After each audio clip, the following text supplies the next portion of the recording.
Hello and welcome back to Frogboy X1 Gaming. I'm Andrew and today we're talking about day 16 of switching from Nvidia to AMD. So if you like this content, don't forget to like and subscribe. First, I want to thank everybody that comes and watches these videos. You guys are awesome, man. We have had some amazing growth just here in the last couple of weeks on the channel, and that's incredible. I am grateful for that. I want you to understand, though, that in no way, shape, or form does this mean that I'm just going to all of a sudden become some like super AMD fanboy. No, that's not the case. I like to try different products on the channel. I kind of like to go. It's not that I like going against the grain. I just always find myself going against the grain and going against the popular thought when it comes to everything, and that ranges from I started off as like this PlayStation fanboy, got an Xbox, and I was like, wait a minute, these are pretty good. They're both about the same.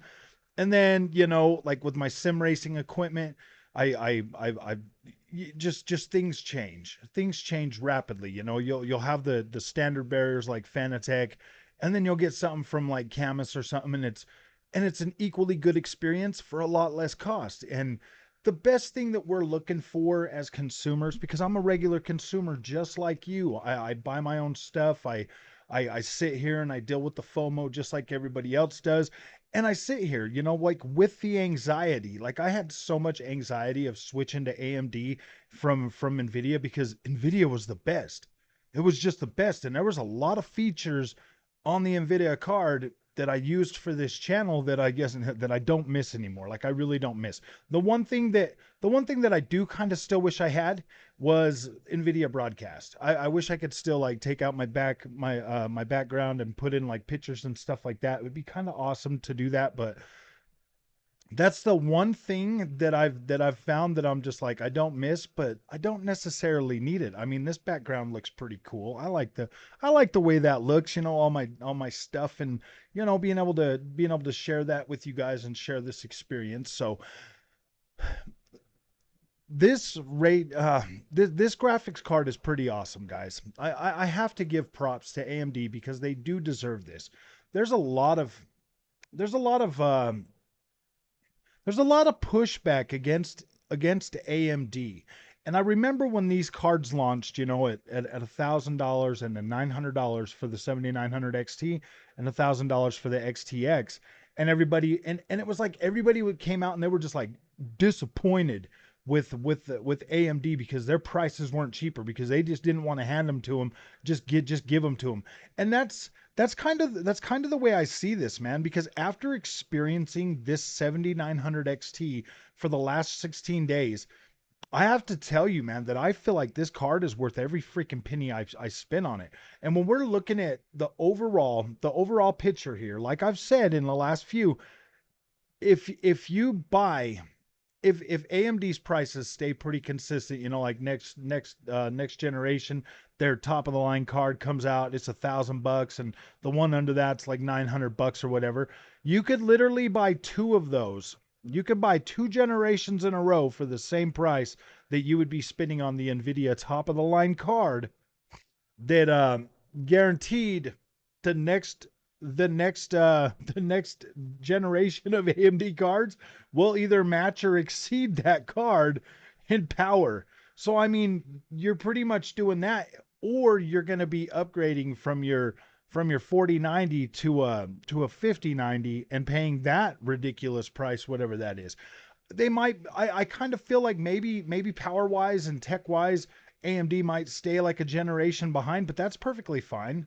That's perfectly fine. The only way to get a playable ray tracing experience on Nvidia last generation was pretty much those 3090 cards.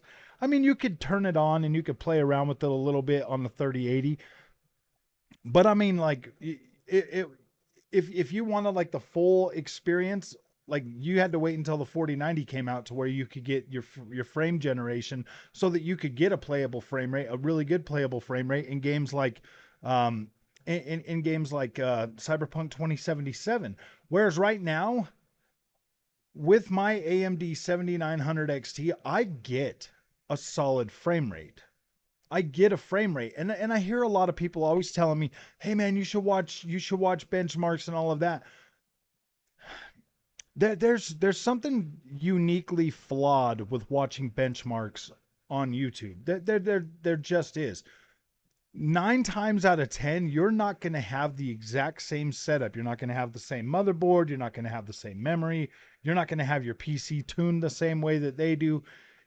And so when you watch those and then you get your card at home, if it doesn't live up to that thing, like my 3080, I mean my 3080 was pretty much in the same ballpark, like figures that most of them were doing, but I've had to stop watching stuff like that. I've had to. I have to see this working and running for myself so that I can get a better baseline for how the experience is going to go.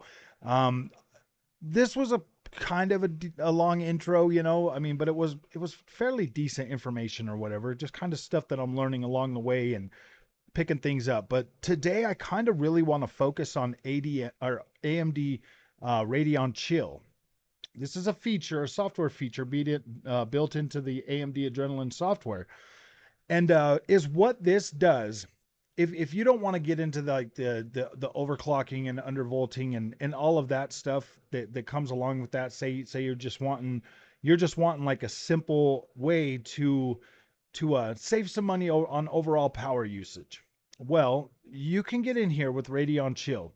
Is what you can do is you can set your minimum frame rate and then your maximum frame rate.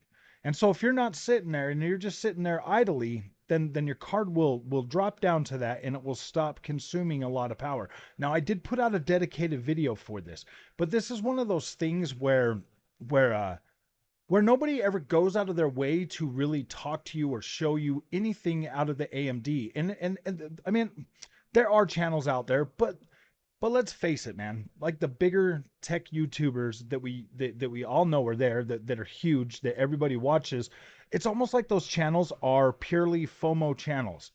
That's pretty much what they do. And it almost always sounds like they really talk pretty pretty highly of the tech that goes into these Nvidia cards. But then when you look at it on the AMD side, you're like, okay, so what can AMD do? I don't have $1,500 to buy a 4090. What can I get out of the $1,000 that I do have for the 7900 XT? And they'll be like, oh yeah, you get almost as good ray tracing, and it's not as good as Nvidia's, and blah blah blah. And it's always just like this. Well, it's almost as good. Maybe if the price was a little bit cheaper, it'd be good. I get so sick of hearing that, dude. When I look at the power that I've got out of this 7900 XT, and I listen to these other tech YouTubers always like saying that AMD's prices should be cheaper. Like this feels like a very premium experience. Let me just put that out there. This AMD 7900 feels like an incredibly premium experience. The things that I've done and the things that I've found and the things that I've been able to utilize on this card, it feels premium. It doesn't feel cheap. It doesn't feel like a knockoff Nvidia card. It feels good. I can utilize ray tracing. I get high frame rates in a lot of games. I feel like I have a premium experience. And look at that thing, man. It looks beautiful. All those beautiful lights, and it looks beautiful. And it looks premium and it feels premium. So when I hear these guys talking about how AMD needs to lower their prices, I'm like, why? Why leave that money on the table? This is a premium experience. Like, you may not like that price and all of that, but this feels like a premium experience. This feels just as premium as any Nvidia product that I've bought to date, and maybe even more premium because it's easier to actually get in there and use and utilize the software for this card.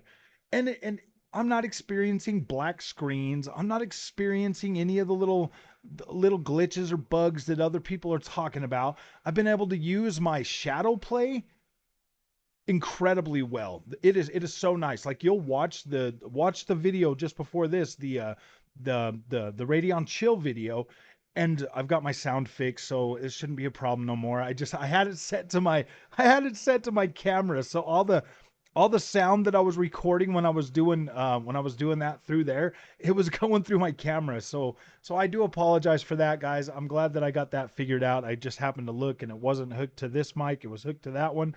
Where this one here is hooked to Streamlabs, where I normally record all my video and stuff for these types of videos. So the sound is always better for these types. So but I've been able to get in there and use that. And you'll see just how seamless it is when I'm in there and I'm making adjustments to the software right there in real time, making, I mean, it doesn't show you shadow play on the screen, which in those kind of instances, I wish it would have, so that I could show you what I was doing. Maybe there is a way that I could, because if I record through Streamlabs and it kind of gets a little bit wonky, but if if there was a way, I haven't found it yet, but maybe there's a way I can record the that software as well when I'm getting in there and making those changes. That would be really cool. I would like to be able to do that to show you guys what was going on during those moments. But with Radeon Chill, you get in there and you can set your frame rate to like really low. Say you set it at 30 frames per second, you're going to get less power draw on your card overall while you're sitting there. When you stop, when you're not moving, and then you set the other perimeter to whatever your screen refresh rate is. So then well, you want to stay, from what I'm getting and what I'm seeing, you want to stay within your VRR range, well, within your FreeSync range. So if your FreeSync range is like 40 to, whatever your screen maxes out at, you'll want the lowest frame rate to be right there on that point, because then your when you stop, your GPU and your frame rate automatically drop and hold at that point, so that you're not running as much power. And then right when you start going, boom, it bumps back up. You don't get no screen tear, you don't get no judder, you don't get any of that, and it just goes right into a smooth transition within your VRR range. So you never notice like the action restarting. It just feels like a smoother experience. And then you can limit that top end line too. Say you want to limit that to like 90 frames. You can, like, you don't have to go all the way to your full range, but it supports it. But then you can lock it at 90. So say you're in a game and your average frame rate, say you get like 105, like 100 to 105 frames a second while you're playing this particular game. Is what you would do is you would set your lower one to say your 40 frames. Say set it at your 40 frames. So if you're just idle, it's boom, it sets to that, it idles. And then your other one set to 100 frames. If your average is a 100 to 105 frames, you set it to 100 so that you're always in that frame rate, and then it'll be a consistent, smooth experience the whole time. Now, I will tell you, the higher your settings and the higher your resolution is going to affect your overall power draw, no matter where you put it. If you're on 1440p, you're going to see a significant reduction in the overall power consumption that this card puts out. Even running with max settings at 1440p, you're going to be around, what was it, like 250, 260 overall volts on that. Whereas if you crank it up to the 6K, like I like to do, I don't know why, but this downsampling looks incredible. It's going to kick you all the way to the top of your range, and then when you drop down and you stop and you're not playing, you're only saving like 40 volts or something. It's a pretty small window if your resolution's super high and your settings are maxed out. So you can customize this Radeon Chill pretty extensively. You can mess around with your in-game settings to lower your resolution or lower the overall settings, and that's going to take a little bit of power off your, or that's going to take a little bit of um, demand off your GPU. And then also having your lower frame rate set to when you're just chill, it'll drop it down to that, and then having your other frame rate set to a certain point where it's not going out over max, where it's not maxing out. You'll be able to conserve power through Radeon Chill, and it's a smart feature. It works good. It works intelligently. I don't have any problems with it. I feel like it was working overall pretty well for me during that test with Need for Speed Unbound.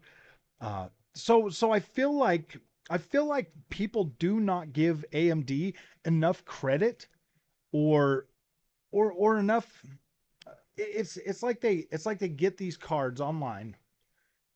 They get them free from, like reference cards or whatever from AMD and Nvidia. Nvidia has like this newer tech that like people are really talking about. You've even got like good old Alex Battaglia over there on Digital Foundry that just goes on and on and on and on and on about ray tracing and path tracing and all of this stuff that not many people can afford. Like you can't afford this, man. And all it does is create FOMO for people that can't do it. And they're like, oh man, and they try to get the most bang for their buck out of an NVIDIA card when those settings are pretty much exclusive to the top end. Let's just be realistic, man. They're pretty much exclusive to the top end. If you don't buy the top end cards, you're kind of feeling like you who knows where your experience is going to fall. Can you turn on ray tracing? Yeah, you can turn it on. Is it playable? Maybe. Who knows? I mean, do you need like DLSS? Do you got to put it in DLSS super performance? Like, what do you got to do to get it to play?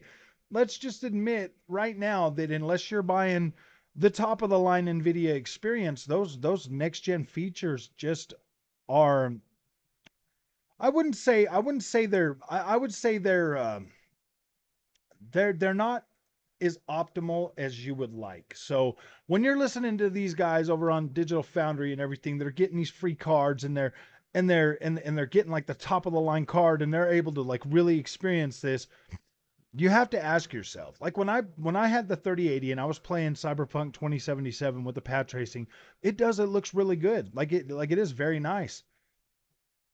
But that's the only game that like I mean, what you gonna buy Portal again? You're gonna play Portal just for the ray tracing? That's the thing, man. It's almost like with PlayStation stuff, like a tech demo. It feels like a tech demo. It's like something that like people are not necessarily gonna play it that way, especially like a first person shooter game, man. You really gonna run around that game at 30 frames per second? Like, I mean, it's doable, but you really gonna play that game at 30 frames a second just so you can keep that path tracing on there? I don't know. I don't feel like it's an optimal experience. It's fun to look at, but you're really just paying for tech demos. Like trying to shoot for the stars and put as much money on the Nvidia card as you can. It feels like they really do feel like baked in obsolescence. And that's all I'm gonna say about it. Like I do love Nvidia. I do think they have some really cool forward thinking stuff, but I do kind of feel like AMD is the graphics card for the people. AMD is the graphics card for the people. That might be that might be the name of this video. AMD Radeon Chill for the people. I don't know. I like AMD. I think this is a cool card. I think that I've gotten a premium experience for a fair price. I feel like it was a fair price for a premium experience, and I don't have any regrets in making that purchase. I feel like this was the best thing for me, the best thing for the channel, the best thing for my sanity overall. Because let's face it, man, I sit here and then because I have a channel, like I said before, FOMO works, back and forth. It works from I buy these products, I show you that makes you want to buy them. You buy products or you talk to me about stuff. It makes me feel like like I don't have the right stuff to make content for you. And so I always feel like do I need to upgrade this? Do I need to do this? Will this get me views? Will this help the channel grow? It's a constant it's like a constant back and forth, man. Like we do this to each other and um all I can say is that when it comes to this AMD graphics card and this overall experience, I feel like I've gotten more bang for my buck. I do feel more secure and confident with this decision than I would have if I would have went out and bought a 4080. Like I do. I know that the 4080 would have gave me that instant gratification. Like I know that. Like anybody that's ever used an NVIDIA graphics card, you know that. You know it's going to give you that instant gratification, but it's also going to come with that $500 price increase over something that's going to deliver just a premium. I mean, it's going to deliver a premium experience. It's going to be good, and you're not going to sit here like I really don't feel like you would be sitting here kicking yourself long if you went with AMD. To be completely honest with you, I do kind of feel like the first few days, like I did, I struggled with it the first few days. I was like, oh man, I don't know about this. Did I make the right decision? Um, And once I started having like the memory issue and stuff, I started feeling that the anxiety creep up a little more. And then I just decided, no, we're gonna figure this out. We're gonna get it done, and we're gonna keep going, and we're gonna move forward with this because this was a good deal. I feel like I got a good deal. I got to build a whole PC, so I got to learn a whole bunch of knowledge. I got to gain a whole bunch of experience just with all of that. And now I feel like I'm learning more faster when it comes to PC, and I feel like I'm getting better at what I do and being able to, and getting better, being able to bring better content. I'm so glad I got the mic thing fixed. That was kind of driving me nuts. I'm not even gonna lie. Like I would listen to some of the beginning of the video, and then after I would upload it, I would be like, oh my God, because I really have been kind of pressed for time trying to do all this and figure things out, play around with settings, stuff like that. It's just been it's been like a whirlwind. I'm not even lying. This has been a whirlwind experience overall so far. Like I'm feeling super good. I'm feeling, man, this is definitely in a honeymoon phase still with this card. I definitely kind of feel like that. I do kind of feel like this is honeymoon phase. But overall, that experience, I don't feel like I had that honeymoon phase nowhere near as long with any of the Nvidia products that I bought. I don't think I did. And this one here is still growing strong. I'm still having fun with this. I'm still learning. I'm still having a good time with this. And I feel like overall, the more I dig into this software and the more I learn these programs and learn how to use this stuff, I feel like it's good, and I feel like it's I feel like it's beneficial for you as the viewer, and for me as the for me to learn this stuff so that it gets better. Overall, I would say software on these cards is incredible. I love this software experience more than I like that Nvidia experience, and that's saying a lot right there. That's saying a lot right there. Like I said, I'm not having the bugs or the glitches or the problems or the issues that everybody keeps reporting on and saying that. And I don't feel bad about the money that I paid for the card. Even if I would have had to pay full price for this card, I still would have done that. If it wasn't on sale when I bought it, I still would have paid full price for this card. Um, so that's not even the issue. And I do feel like if I would have paid full price, I would still be sitting here, still having the same good time and not feeling that bad about it. I mean, like I bought this card to put in my pre-built, and that didn't work, and I ended up having to build a whole new PC. So I feel good about the overall price that I paid for this. I feel good about it. I don't feel negative about it. I feel like this is good. Like I'm a lot happier.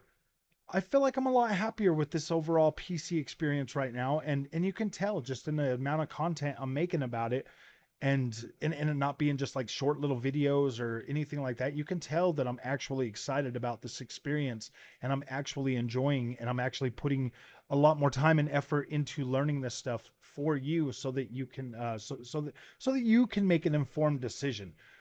We know Nvidia holds the crown, and we know that there's a lot of people out there that love and support Nvidia. So I mean, it's pointless to try to go against the grain. It really is. But I want to try to bring you good content for this card so that you can make an informed decision, so that you can see the excitement of somebody actually using and learning how to use this software and this graphics card. It doesn't feel like super different, but it does feel different. Like it does feel different, and there's no way to change that. Like it is a different experience, and you will need an adjustment phase. So if you buy an AMD card and you play with it for a couple of days and you're like, "Oh man," you have to give yourself a few days. You have to. You have to get in there, you have to play with things, you have to see things working, and then it will click. So I hope that these videos are helping people. I really do. I do enjoy making them. I do enjoy learning this stuff and having some fun with this. This has been a great experience overall. So if you like this content, don't forget to like and subscribe. Please keep making suggestions. Please keep giving me your comments. I do read them.